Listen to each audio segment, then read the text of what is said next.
یہ ذرا سا گیٹ خالی کر دیں تاکہ یہ حفاظ کرام اس گیٹ سے نکل جائیں. ذرا گیٹ خالی کر دیں, حفاظ کرام سب نکل جائیں ادھر سے.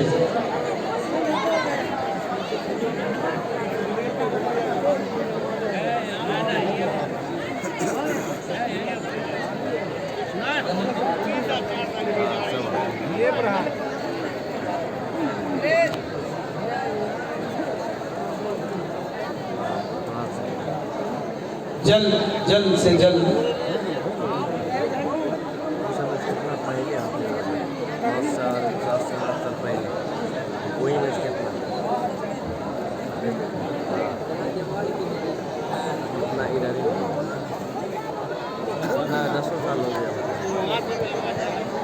بھائی ماشاء اللہ یہ دو اور حضرات نکاح کے لیے یہاں پر آئے ہیں. جلد سے جلد ان کا بھی کام کر دیا جائے.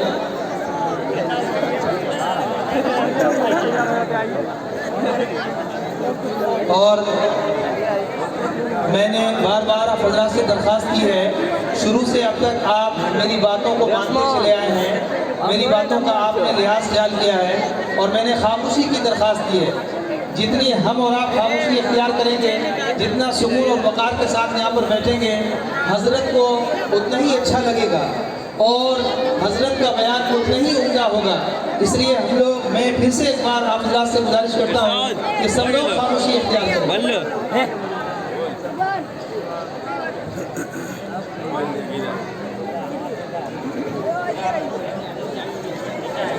چلے میں باہر چلیے, ہو گیا چلیے.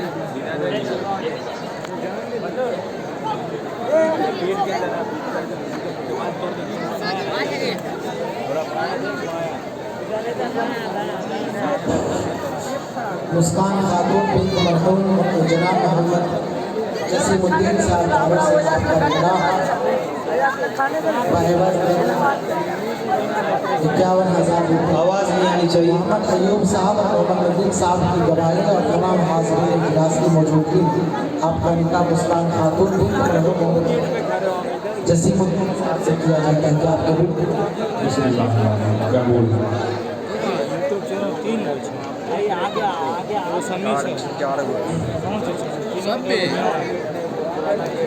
شہناز خاتون بنت محمد احمد صاحب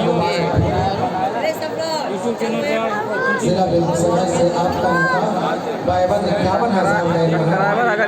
خان صاحب اور محمد خورشید صاحب کی گواہی میں آپ کا نکاح شہناز خاتون بنت محمد احمد صاحب سے کیا جاتا ہے. کیا آپ قبول؟ میں نے کیا قبول کیا.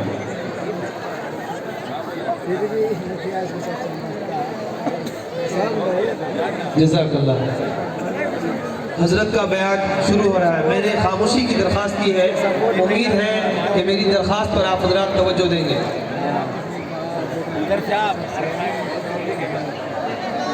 اعوذ باللہ من الشیطان الرجیم. بسم اللہ الرحمن الرحیم.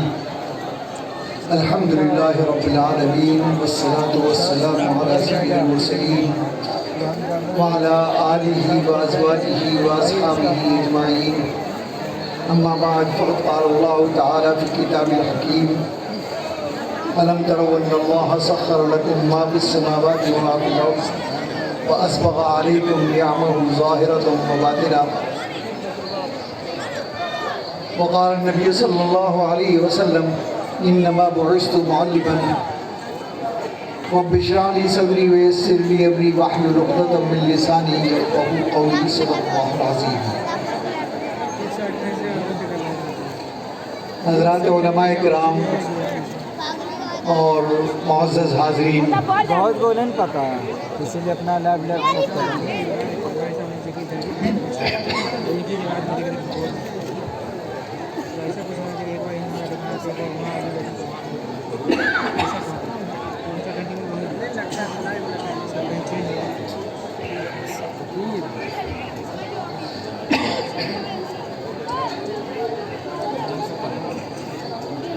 نبی کریم علیہ السلام کا فرمان ہے کہ من لم یشکر الناس لم یشکر اللہ، اتر پردیش سے آیا ہے، کہ جس نے کیا بولتا ہے کاٹ مار کی طرح جو مسجد ہے بندوں کا شکر ادا نہیں کیا، یہ بند میں اس نے ذات حق جل مجدہ کے شکر کا بھی حق ادا نہیں کیا۔ ٹیچر ہے۔ چنانچہ سب سے پہلے یہ کہ آج کی اس باوقار اور پرنور تقریب میں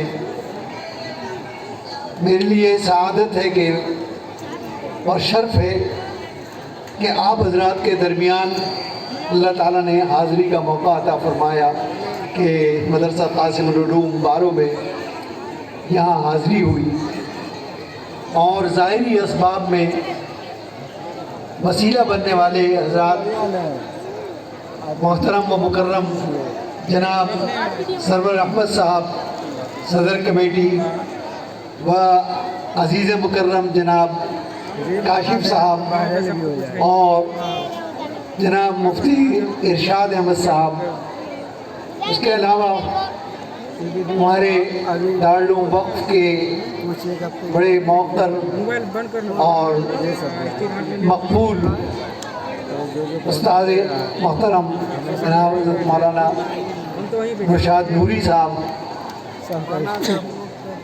میں ان کا شکریہ ادا کرتا ہوں کہ ان کے وسیلے سے مجھے یہاں حاضری کا موقع ملا۔ الحمدللہ ابھی آپ نے مختلف علماء کرام کا بیان سنا، اصل موضوع بھی آپ کے سامنے آیا، صرف چند باتیں مجھے عرض کرنی ہے، یہی تو کمی ہے۔ اور جو آیت کریمہ میں نے آپ کے سامنے پڑھی کہ الم تروا ان اللہ سخر لکم ما فی السماوات و ما فی الارض واسبغ علیکم نعمہ ظاہرۃ و باطنہ، جو کیمرہ وہی یہاں پہ چپکا ہے، ذات حق جل مجدہ نے کھل جائے گا۔ انسان کو اس کائنات کے اندر اشرف المخلوقات بنا کے بھیجا ہے۔ اچھا لینس تو یہی مخلوق ہے جو اشرف المخلوقات ہے، افضل الکائنات ہے، اور اس کی گواہی قرآن کریم نے بھی دی۔ فرمایا ہے کہ وَلَقَدْ كَرَّمْنَا بَنِي آدَمَ وَحَمَلْنَاهُمْ فِي الْبَرِّ وَالْبَحْرِ وَرَزَقْنَاهُمْ مِنَ الطَّيِّبَاتِ وَفَضَّلْنَاهُمْ عَلَىٰ كَثِيرٍ مِّمَّنْ خَلَقْنَا تَفْضِيلًا، کہ ہم نے انسان کو محترم اور مکرم بنا کر اس دنیا کے اندر بھیجا، بحر و بر میں اس کو برتری عطا کی، پاک رزق دیا، اور مخلوقات پر فضیلت دی ہے۔ اب سوال یہ پیدا ہوتا ہے کہ شریعت بھی گواہی دے رہی ہے، عقل نے بھی گواہی دی کہ انسان ہی اس کائنات میں اشرف المخلوقات ہے، افضل الکائنات ہے، کیونکہ تمام کائنات کو اللہ نے اس کے لیے مسخر کر دیا، چاند، سورج، زمین، آسمان، پہاڑ، سمندر، حشرات الارض، کوئی کائنات کی مخلوق ایسی نہیں کہ جو انسان کے لیے مسخر نہ کر دی گئی ہو اور انسان کو اس پر افضلیت نہ ہو۔ انسان نے نہ صرف یہ کہ زمین پر مکان ہی بنایا، بلکہ زمین کے آثار کو، اس کے خواص کو، اس کے امتیازات کو محسوس کر کے اور معلوم کر کے اس کے جگر سے خزانے تک نکال لیا وہاں، اور نئی نئی چیزیں ایجاد کر دی جس سے انسان کی زندگی کو فائدے پہنچے۔ اس کائنات کو سجانے میں، سنوارنے میں، بنانے میں انسان کی عقل کا ہی کارنامہ ہے۔ نہ صرف یہ کہ اس نے زمین پر ہی بس کیا، کیونکہ انسان کی طبیعت کے اندر قرار نہیں لیا، تو پھر اس دنیا سے باہر نکل کر اس نے کائنات کے دوسرے سیاروں تک رسائی حاصل کی، چاند پہ پہنچ گیا، مریخ پہ پہنچ گیا، دوسرے سیارات تک اس نے رسائی حاصل کی، معلومات کی۔ تو ظاہر ہے کہ یہ عقل ہی کی بنیاد پر ہے۔ اب سوال یہ پیدا ہوتا ہے کہ ہم جو اتنا بڑا دعویٰ کر رہے ہیں کہ ہم اشرف المخلوقات ہیں, ہم افضل الکائنات ہیں. تو اصول یہ ہے کہ جب دعویٰ جتنا بڑا ہوگا تو دلیل بھی اتنی بڑی مانی جائے گی. جب آپ کوئی دعویٰ کریں گے تو لامحالہ آپ سے دلیل طلب کی جائے گی.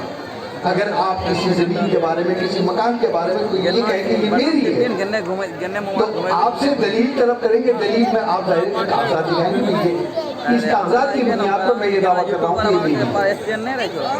تو دعویٰ جتنا بڑا ہوگا تو دلیل اتنی ہی بڑی مانی جائے گی.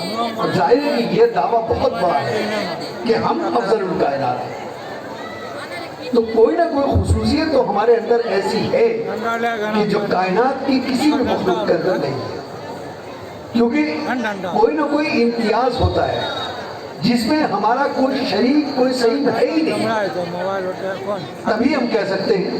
لیکن اگر ہم دعویٰ کرتے ہیں اور کوئی دوسری مخلوق بھی اس کے اندر شریک ہے تو پھر ہمارا دعویٰ باطل ہے. اگر مثال کے طور پر دوسرا موبائل کی طرف فلاسفہ نے اس پر غور کیا اور وہ اس نتیجے پر پہنچے کہ انسان کو اللہ نے ایک جوہر عطا کیا, اور وہ ہے جوہر ہم خالی سیٹنگ کرے تو ڈی ایس ایل آر کہ عقل کی بنیاد پر انسان جو ہے وہ اس کائنات کے اندر اشرف المخلوقات ہے. دلیل مضبوط ہو سکتی ہے لیکن دعویٰ جتنا بڑا ہے اس کے مقابلے پہ دلیل اتنی بڑی نہیں ہے. اس لیے کہ جہاں تک عقل کی بات ہے تو عقل اللہ نے دوسری مخلوقات کو بھی دیا. کیونکہ سب سے پہلے جاننا ہے کہ عقل کا کام کیا ہے. عقل کا کام ہے قیاس کرنا, اندازہ لگانا.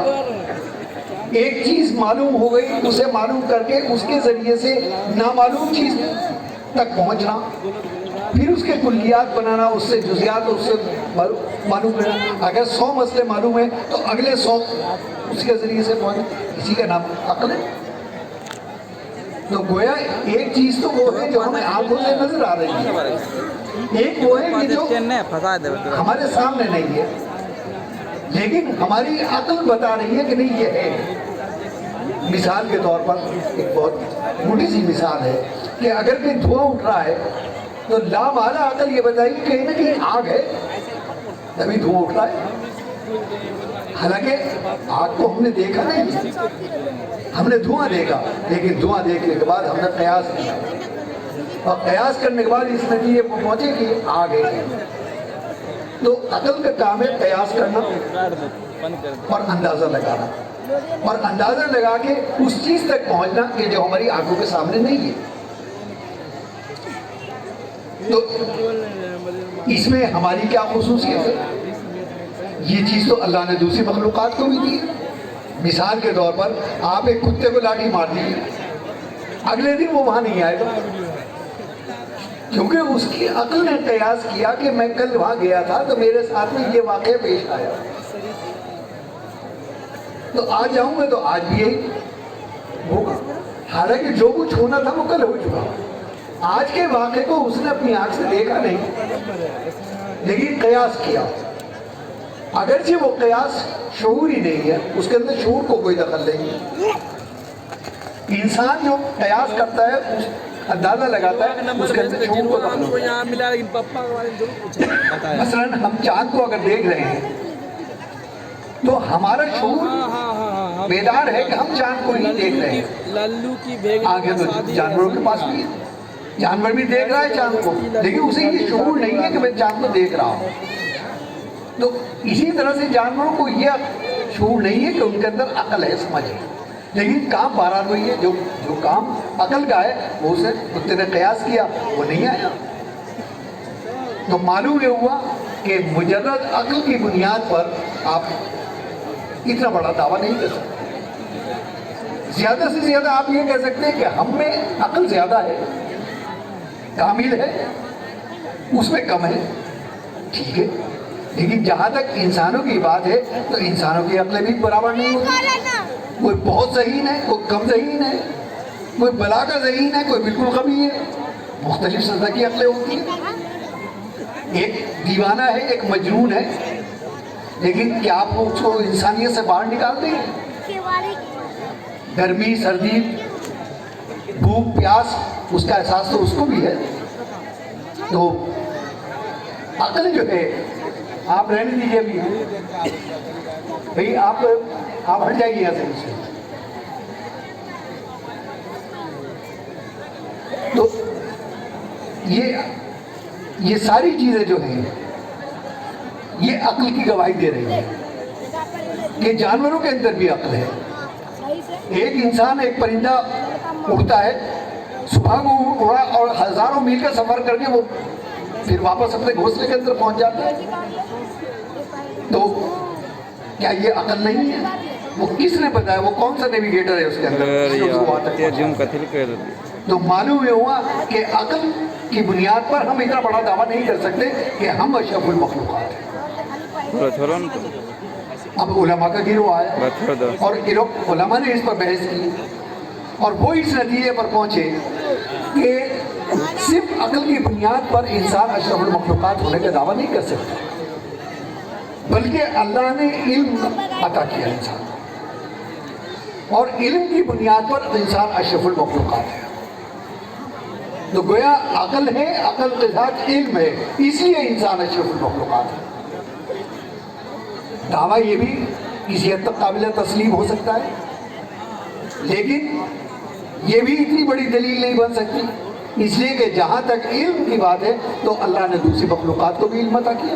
قرآن خود گواہی دے رہا ہے، کل قد علم الصلاۃ و تزکیہ، کہ کائنات کی کوئی چیز ایسی نہیں ہے، کوئی ذرہ برابر بھی ایسا نہیں ہے کہ جو اپنی تسبیح نہ کر رہا ہو، نماز نہ پڑھ رہا ہو، یا اللہ کی تسبیح بیان نہ کر رہا ہو۔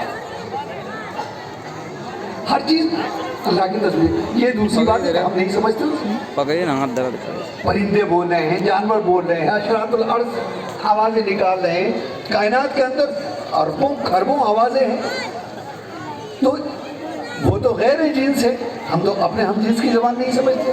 ہم حج کے لیے جاتے ہیں، وہاں مشرق سے، مغرب سے، شمال سے، جنوب سے لوگ آ رہے ہیں، اپنی اپنی زبانوں میں اللہ کو یاد کر رہے ہیں۔ ہم کس کس کی زبانیں سمجھ رہے ہیں؟ ہم تو نہیں سمجھ رہے۔ وَإِن مِّن شَيْءٍ إِلَّا يُسَبِّحُ بِحَمْدِهِ وَلَٰكِن لَّا تَفْقَهُونَ تَسْبِيحَهُ، کہ کائنات کی کوئی شے ایسی نہیں ہے جو اللہ کی تسبیح نہیں کرتی، لیکن تم نہیں سمجھتے۔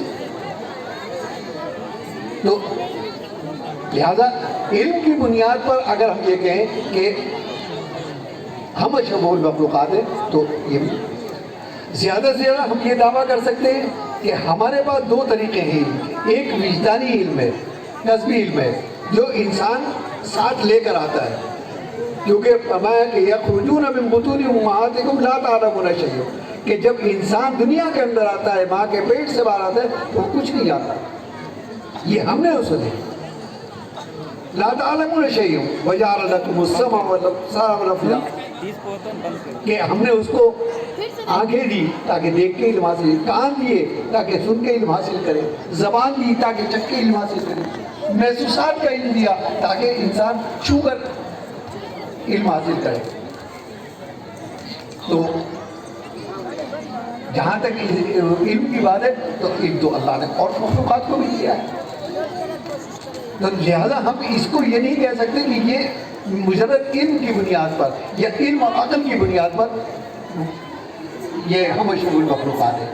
زیادہ سے زیادہ ہم یہ کہہ سکتے ہیں کہ ہم نے ایک وہ علم تھا کہ جو وجدانی علم کا رہتا ہے، جو انسان ساتھ لے کے آتا ہے۔ اللہ وہ تو تمام علوم جو ہے وہ اللہ ہی سے نازل کر رہا ہے، لیکن ہم نے اس میں اپنی عقل لڑا کر، کیونکہ قرآن نے کہا کہ ہم نے تمہیں عقل دی ہے اور نشانیاں اپنی چھوڑ دی۔ مثال کے طور پر آپ یہ دیکھیے کہ انسان بیمار ہوتا ہے، تو کوئی بیماری دنیا کے اندر ایسی نہیں ہے کہ جس کا علاج موجود نہیں ہے۔ اب عقل دی ہے کہ عقل سے تلاش کرو، چنانچہ جڑی بوٹیوں میں خواص رکھتی ہے، انسان نے عقل سے ہی تلاش کیا اس کو، پھر اس میں تجربات کیے۔ تو